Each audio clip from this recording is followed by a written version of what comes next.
Em nome de nosso Senhor Jesus Cristo. Amém. Aos 18 de fevereiro, nos anos de 106, São Simeão, bispo e mártir.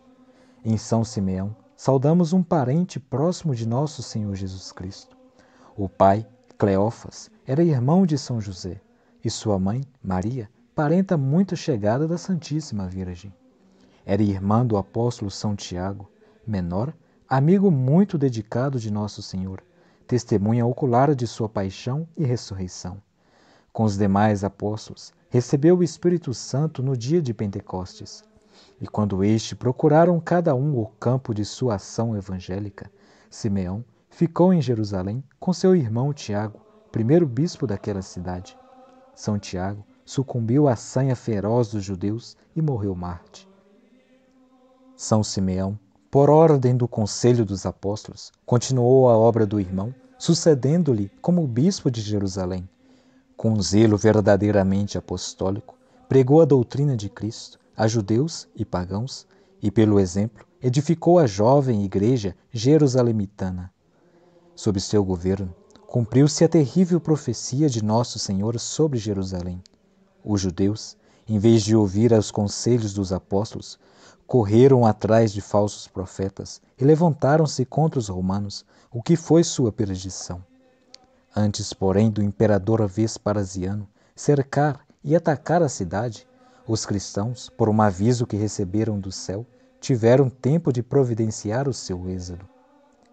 Simeão, obedecendo à voz de Deus, retirou-se para a cidade de Pela, onde, com toda a calma, pôde dedicar-se aos munos apostólicos, enquanto em Jerusalém não ficou pedra sobre pedra. Mais de 1 milhão de homens morreram de fome, de miséria, vitimados por doenças ou crucificados pelos romanos. 100.000 judeus foram levados à escravidão. Tendo terminado o terrível castigo com que Deus profligou a cidade deicida, os cristãos voltaram e, por entre os escombros e ruínas, construíram casas e continuaram a viver em paz, servindo a Deus nosso Senhor. Muitos judeus, vendo os grandes milagres que o apóstolo fazia, converteram-se ao cristianismo. O demônio, inimigo de todo o bem, observou com maus olhos o progresso da religião de Cristo na capital da Judéia. Não lhe sendo possível causar maiores males, semeou zizânia, que medrou produzindo várias heresias, que São Simeão logo pôde abafar. Trajano era imperador de Roma. Na perseguição que decretou contra os cristãos, visou principalmente evitar que a família e os descendentes daquela estirpe pudessem conceber a ideia de restaurar o reino davídico ou de proclamar um novo Messias e levar os judeus a uma grande rebelião. Foi bastante essa preocupação do monarca para os judeus e hereges de Jerusalém lhe denunciarem o nome de Simeão, que realmente era da família de Davi. Simeão, ancião de 120 anos, recebeu ordem de prisão e intimação de prestar homenagem aos deuses. Nunca foi a resposta do venerável apóstolo. Nunca jamais farei tal coisa, negando e traindo assim meu mestre e Senhor. Teus deuses têm sido antes infames e ímpios. Jesus Cristo, porém, é Deus verdadeiro. No meio da cruel flagelação a que o desumano governador o sujeitou, Simeão louvou e bendisse o nome de Deus e o de Jesus Cristo. Vendo que nada conseguia, o governador condenou-o à morte da cruz. Honra maior não lhe podia ser dispensada, e por isso Simeão, ouvindo esta sentença, exultou de alegria. Ele próprio se estendeu sobre o instrumento do martírio e ofereceu aos algozes as mãos e os pés. Do alto da cruz, ainda confessou o nome do Divino Mestre, rezou pelos inimigos e entregou o Espírito a Deus. Reflexões. Primeiro, em testemunho da fé, São Simeão foi crucificado.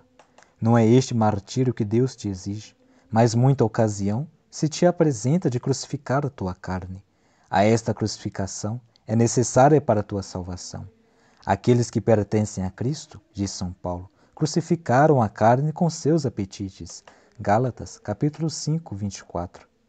Segundo Santo Anselmo, a crucificação da carne consiste na prática do jejum e de outras mortificações corporais.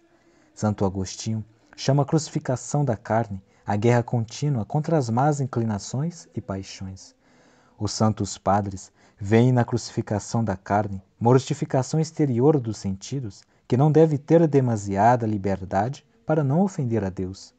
Se queres, pois, crucificar o corpo, observa os dias de jejum e abstinência, embora te custe um pouco. Fecha o ouvido a conversas inconvenientes, inúteis e maldizentes. Guarda a língua de palavras que ofendem a Deus. Não profanes a boca com beijos ilícitos. Afasta a mão de toda impureza e não te estendas para bem injusto. Não permitas aos pés que te levem a lugares que importam perigo para a alma. Resista aos ímpetos da ira, da vaidade, da ambição e domine as más inclinações. Desta maneira, crucificando a carne, serás crucificado com Cristo e pertencerás a teu Senhor e Deus.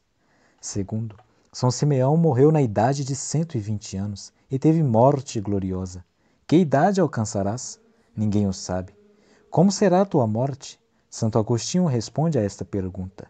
Não podes ter morte má quem viveu piedosamente. Não será provável alcançares a idade de São Simeão. Tua esperança, entretanto, é chegar a um bom número de anos. Quais são as razões que justificam essa esperança? A mocidade? O vigor e a saúde? Muitos há que morreram mais moços. Muitos morreram quando pareciam ter força e saúde para 100 anos. O rico do Evangelho também embalava a doce esperança de viver muito, e a morte colheu inesperadamente e prematuramente. Não contes com o futuro como com uma coisa garantida e toma consideração as palavras da imitação de Cristo. Louco porque conta com uma vida longa, não tendo seguro nenhum dia. Quantos que, pensando em viver muito, se viram enganados e morreram imprevistamente. Faze agora o que está ao teu alcance, pois não sabes quando a morte te chamará. Santos, cuja memória é celebrada hoje. Em Ostia, os santos mártires Máximo e seu irmão Cláudio, a esposa deste, de nome Prepadigna, e seus filhos Alexandre e Cussia. Não obstante sua nobre origem, foram presos e exilados por ordem de Diocleciano. Mais tarde, sofreram martírio pela fogueira. Suas cinzas foram atiradas ao Tibre, mas os cristãos retiraram das águas as preciosas relíquias e as sepultaram em Ostia. Em Toledo, o santo bispo Eládio. Na missão de Yunnan, na China, o lazarista Francisco Regis Clet faleceu em 1820. Deu graças.